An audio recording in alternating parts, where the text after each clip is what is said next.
Izin bertanya Ustadz, apakah anak yang dari kecil diberi makan dengan harta yang haram masih ada kemungkinan untuk berubah? Kemudian Ustadz, apakah pekerjaan yang haram merupakan satu halangan untuk kita mendapatkan ilmu yang bermanfaat? Misalnya Ustadz, kita sudah berusaha, kemudian kita sudah terus belajar, mencoba untuk mendapatkan ilmu bermanfaat, tetapi pekerjaan kita masih haram Ustadz. Bagaimana Ustadz? Apakah Baik, Allah akan memberikan kita ilmu yang bermanfaat itu atau tidak Ustadz? Syukran Ustadz. baik. Zakillah khair. Pertanyaan yang sangat baik. Yang pertama, Allah Subhanahu wa taala memberikan satu zona dalam berkehidupan yang zonasi itu nggak boleh dilampaui.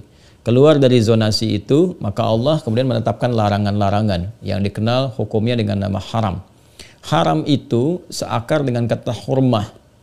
Hurmah itu sering diserap ke dalam bahasa Indonesia dengan kata hormat.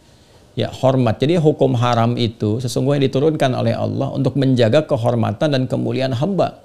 Supaya tidak terjebak pada hal-hal yang bisa, satu, meruntuhkan kehormatan, dua, mengurangi kemuliaannya di sisi Allah Subhanahu wa taala, atau yang ketiga, yang memberikan madarat bagi kehidupan hamba. Ya, sedangkan ketika Allah menciptakan hamba itu, seluruh anak cucu Adam itu diciptakan dalam keadaan mulia. Quran surah ke-17 Al-Isra di ayat yang ke-70.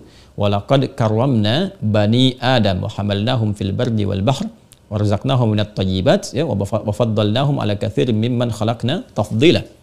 Allah berfirman, dan kami telah muliakan, kami jamin kemuliaan kepada seluruh anak cucu Adam, diciptakan dengan mulia, dan mereka berkehidupan umumnya, kata Al-Quran, banyak hidupnya di darat, di lautan, mencari kehidupan. Ya, di udara kan jarang, paling-paling terbang, turun lagi kan, ke angkasa turun, tapi kehidupan kita banyak di darat, transaksi di darat, transaksi di lautan, dan sebagainya. Dan kita mulia.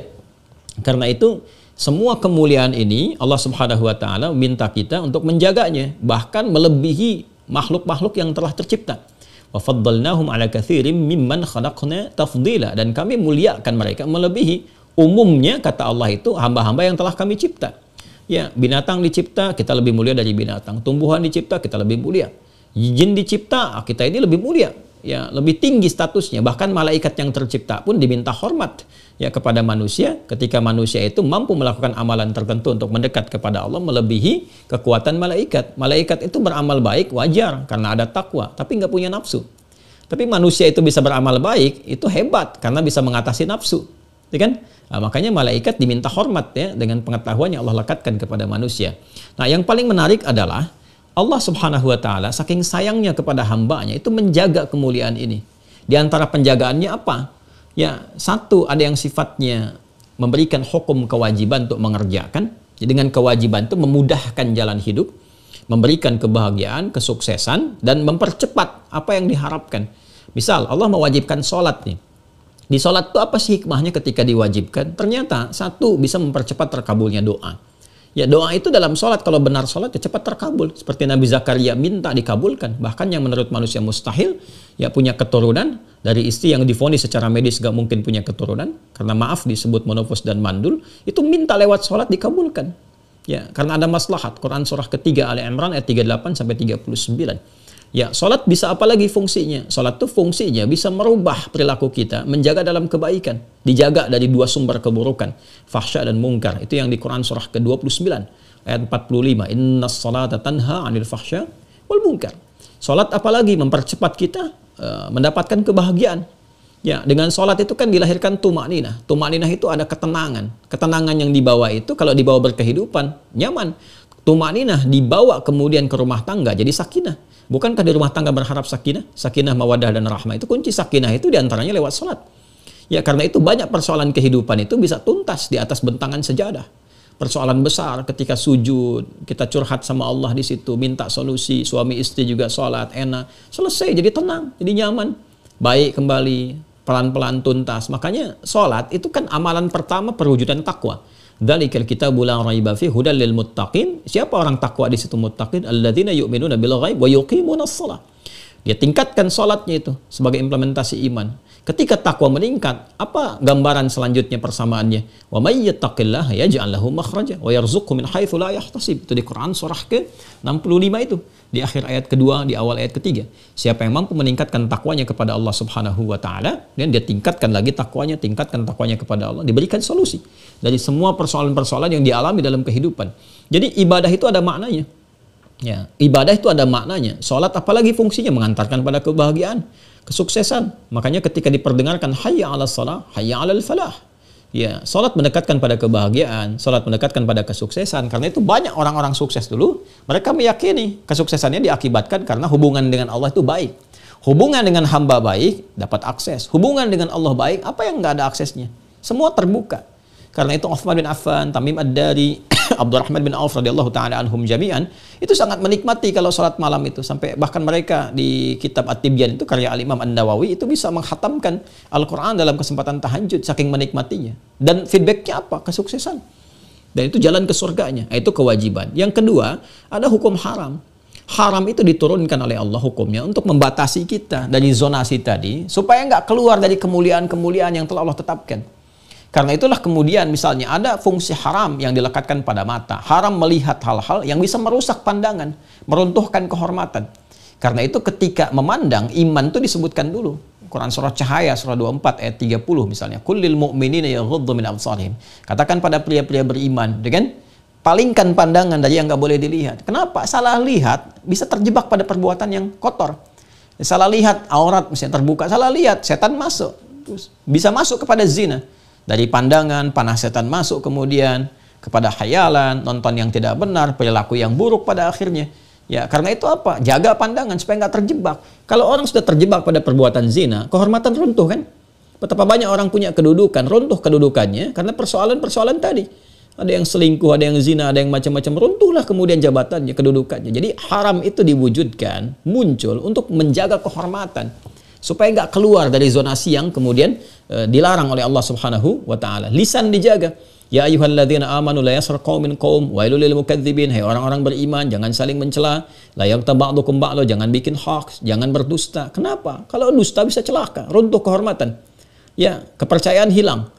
Kalau bikin hoax itu bermasalah, ketahuan sekarang diproses hukum, dibully kemudian. Ya, jadi sesuatu yang tidak mengenakkan.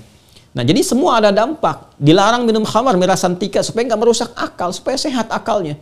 Itu kan? Yas'alunaka 'anil khamri wal maisir qul fihima itsmun kabirun wa manafi'u lin-nas. Itu kan? Wa itsmuhuma akbaru min naf'ihima. Al-Baqarah 219 itu. Nanti di Al-Maidah ayat 90 sampai 91 ditegaskan langsung. Ya, fa'al antum muntahun, apa sekarang berhenti? Semuanya itu provokasi dari setan, merusak kepada akal. Nah, sekarang perbuatan-perbuatan haram, rizki yang haram pun akan berpengaruh, merusak.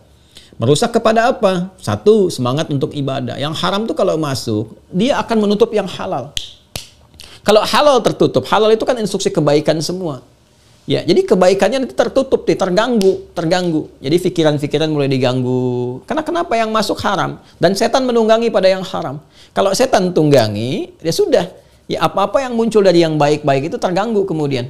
Ya, apa diantaranya? Diantaranya cahaya ilmu misalnya kan. Kalau mau masuk, ya ada sekat, ada hijab di situ. Karena yang haram menutupi, dia nggak masuk kepada jiwanya. Jiwanya kan bersih, rohnya bersih. Tapi kalau kena penyakit dari yang haram, kata Nabi naktah sauda, itu jadi hijab. Ya, ketika jadi hijab itu nggak nyampe utuh. Kayak cahaya itu kalau dia ada sekat kan nggak nyampe utuh. Apalagi kalau semakin sekatnya itu pekat ya, kemudian dia nggak bisa menembuskan cahaya, dia memantulkan malah balik lagi gitu. Cahayanya nggak tembus. Itu yang bahaya. Karena itu Al-Imam Asy-Syafi'i ketika datang ke gurunya, ke Imam Waqi, minta nasihat. Ya, syakautu waqi'an an su'i hifdzi. Ya, saya mengadu kepada Imam Waqi guruku tentang buruknya hafalanku. Ya, seburuk-buruknya hafalan Imam Syafi'i itu segimana sih? Itu kan ya kita bisa kebayang gitu kan. Mungkin lupa titik koma atau sesuatu yang sangat ringan sekali. Itu disebut sudah buruk oleh Imam Syafi'i.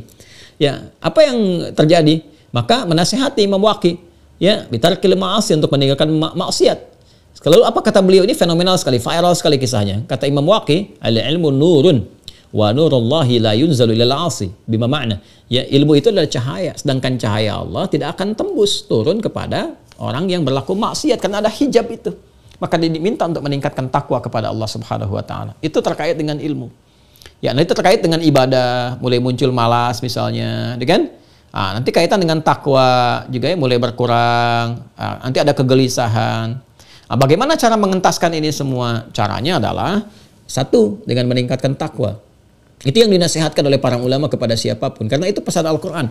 Di Quran surah kedua Al-Baqarah di akhir ayat 282. Wattaqullah wa yu'allimukumullah. Tingkatkan takwamu kepada Allah dan Allah akan membuka hijab-hijab yang bisa mempermudah kita menangkap pengetahuan. Diajarkan oleh Allah pengetahuan-pengetahuan. Apa turunan takwa itu? Dua kan? Meningkatkan ibadah, menjauhi maksiat. Meningkatkan taat, menjauhi maksiat. Maka menjauhi maksiat itu dengan bertobat dulu. Ya, tinggalkan hal-hal yang kira-kira bisa menghambat segala cahaya-cahaya kebaikan itu hadir. Dengan taubat kepada Allah, taubat nasuha. Kalau terkait dengan pekerjaan rezeki, demi Allah saya sering katakan, kita belajar deh fikihnya rezeki itu. Rezeki itu Allah sudah atur. Gak akan mungkin seorang hamba kekurangan rezeki, tidak. Gak akan mungkin, kecuali yang selalu merasa kurang. Ya, karena rezeki itu sudah ditetapkan sampai kehidupan kita berakhir. Itu di Quran surah ke-51 ayat 22. Allah mengatakan, "Wa fis samai rizqukum wa ma tu'adun." Dan di langit itu, aku sudah tetapkan rezeki dan dijanjikan akan diberikan pada kalian, mengiringi kehidupan sampai meninggal dunia. Nah, Allah kan berjanji memberi, lalu Allah membuat hukum bagaimana pemberian itu bisa didapatkan. Maka ada hukum ikhtiar dengan bekerja, beraktivitas. Quran surah kedua ayat 168. Ya ayyuhan nasu kulu mimma fil ardi halalan thayyibah. Hai semua manusia, kata Allah, silakan berkehidupan. Yang penting kamu bekerja, beraktivitas, bergerak, rezeki itu akan datang. Tapi ada yang sifatnya nanti langsung, sesuai kebutuhan. Ada yang sifatnya akumulatif, karena nanti rezeki itu mengiringi ikhtiar, termasuk menyandingkan dengan ibadah. Ya, orang beriman itu kan mencari rezeki kan disandingkan dengan ibadah. Fa'idha faraghta fansab ila rabbika farghab. Makanya kan ada yang tahajud dulu, kan? Ada yang bahkan meningkatkan bacaan Quran, ada yang puasa, ada yang berdoa. Nah, fungsi ibadah ini itu mengentaskan dosa-dosa yang kemudian pernah muncul sebelumnya dari pahala yang dihasilkan. Bukankah konsepsinya pahala menutup dosa? Ya kan? Nah, ada kadang-kadang bagi Allah itu ada rahmat yang diturunkan untuk menutup dosa dulu. Kamu ini kemarin kemana aja? Sekarang baru tahajud, baru baca Quran, baru puasa dan sebagainya. Ini bersihkan dulu nih. Ya, yang kurang-kurang ini. Yang dosa-dosa tutup dulu. Makanya pahala tahajudnya nutup dulu nih. Ya, nutup ke dosa ini, dosa itu. Jadi ketika keburukan dihapuskan, diakumulasikan rezeki. Karena rezeki itu sifatnya kalau kita ikhtiar, langsung ada itu, siap untuk diberikan. Hanya nanti ada yang sifatnya langsung diberi, ada yang sifatnya diakumulasikan. Anda bekerja 3 hari, kayak belum dapat apa-apa. Begitu hari yang ketiga, sebetulnya itu akumulasi dari 3 hari ke belakang. Yang kalau dikumpulkan, itu setiap hari dapatnya segitu juga. Itulah, ada fikih di dalamnya. Maka, mau mencari dengan cara apapun, rezeki tetap akan diberikan. Jadi kalau sudah ada jalan yang halal, kenapa harus mencari yang haram? Haram itu merusak kualitas, tidak menambah kuantitas, ingat. Apakah dikira dengan yang haram akan menambah kuantitas? Tidak, karena kuantitas akan bertambah. Kualitas itu yang akan bertambah. Yang disebut dengan berkah namanya. Ya, jadi kalau Anda dapat pun 100.000, tapi kalau berkah, itu bisa cukup untuk sebulan. Ya, bahkan mungkin nggak kepake ketika akan beli, tiba-tiba dikirim ini, kirim itu. Kalau nggak percaya, silahkan coba dekati Allah dengan takwa. Rezeki itu akan mengiringi. Maryam tuh nggak kemana-mana, cuma di mihrab. Tapi semua kebutuhannya tiba-tiba ada. Nabi Zakaria pun bingung, masuk ke situ udah ada semua.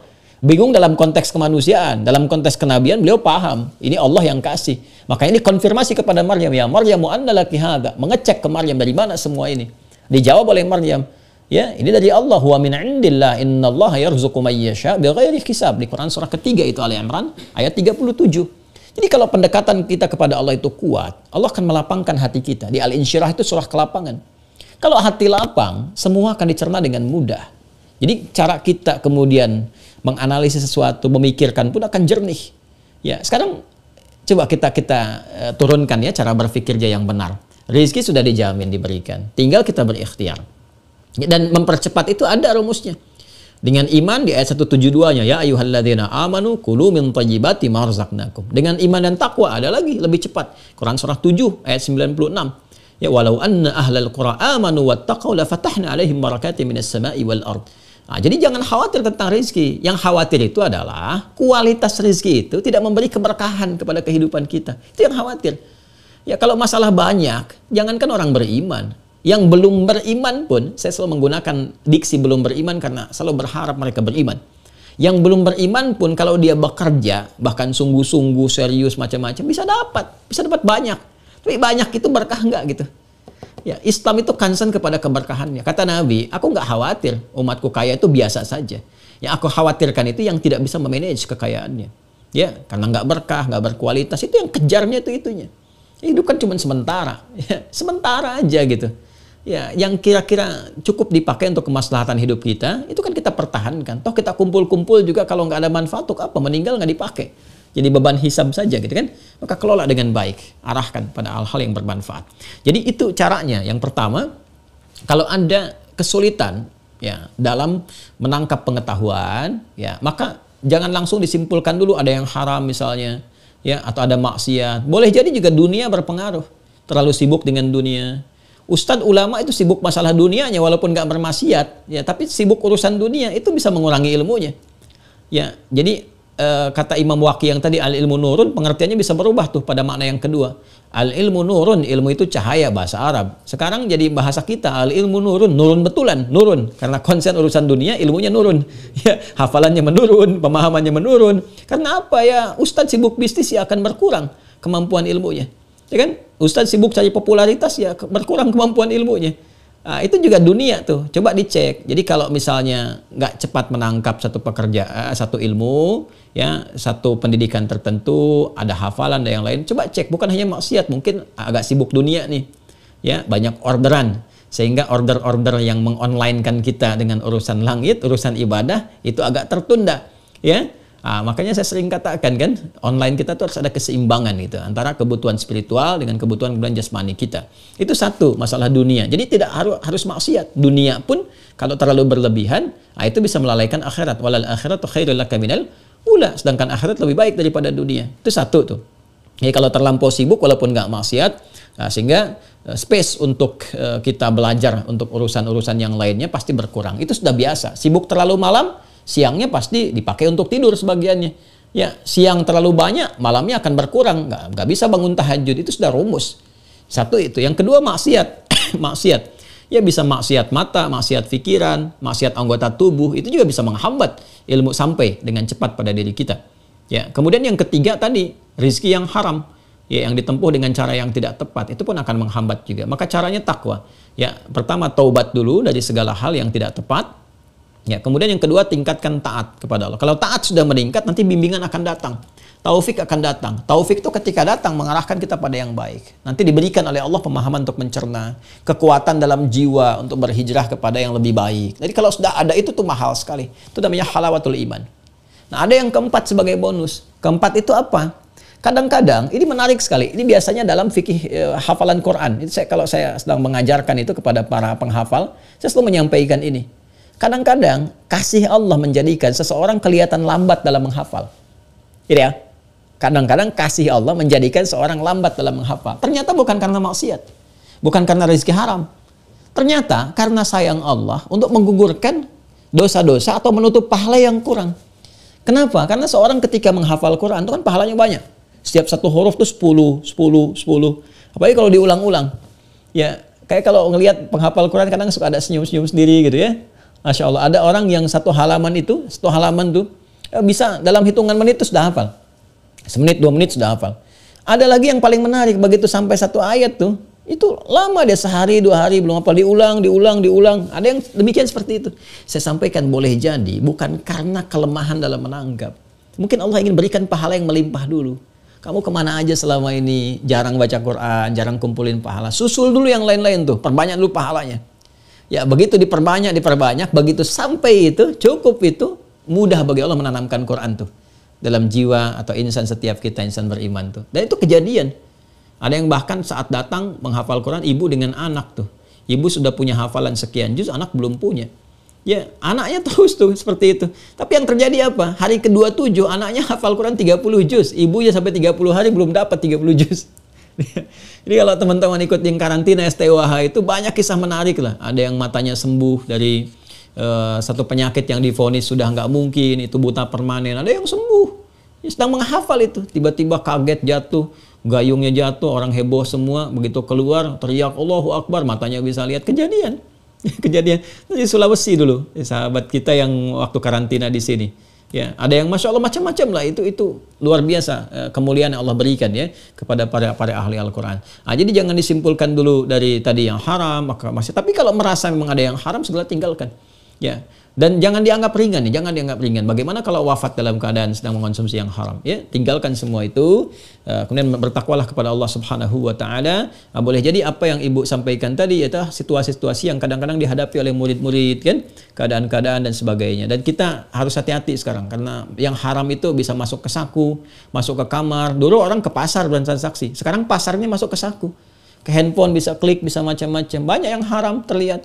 Mau ngeklik beli sesuatu di aplikasi yang muncul iklan-iklan yang tidak pantas, tidak baik, dan sebagainya. Maka bertakwalah kepada Allah. Saya berdoa semoga Allah menyingkap dan mengentaskan semua yang tidak baik dalam kehidupan kita dan memberikan semua yang baik-baik sebagai bekal ibadah kita dalam berkehidupan. Saya kira itu ya. Wallahu ta'ala alam bissawab.